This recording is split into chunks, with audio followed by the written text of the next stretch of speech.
هنه یک جونك بس ورا جونك آقای فیلمبردار فیلمبرداری بکن ما رو کبرا در آمد فیلم میگیری؟ بگیر ما هم بفرست بگیر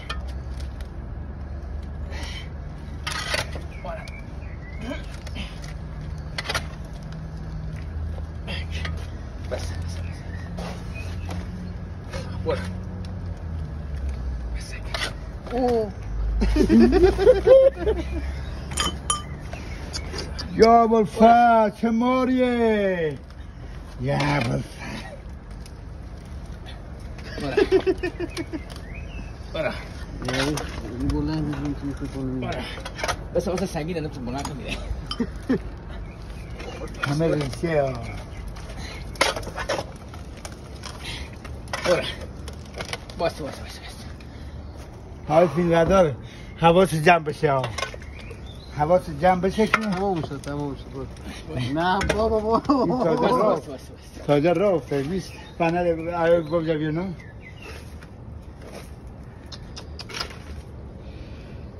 میگم خدا شدگی هر کی میگم موین مداخ مرفت ای والله دیگه هر چی بده یا باز نشو خدا بس خودی واسه بس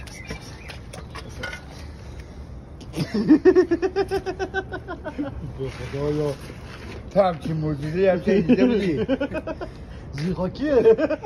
زیگویی برا بس سکن تمام برو همینجا باشه فردا آقای مهندس محمد بگو اینا نگاه اینا باید اگه چی نمی‌کردیم در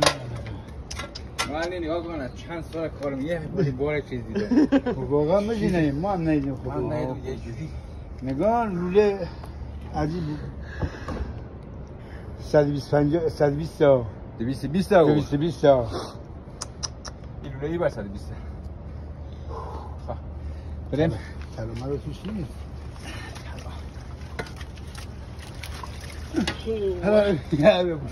برو فرد گاه به حضرت این رکورد دورش شکنده این رکورد دورش شکنده هم پروفتره مار کبرا بکشی هر روز اوه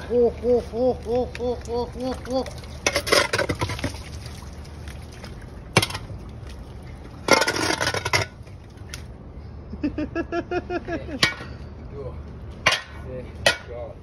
پنج شیش هفت هشت متر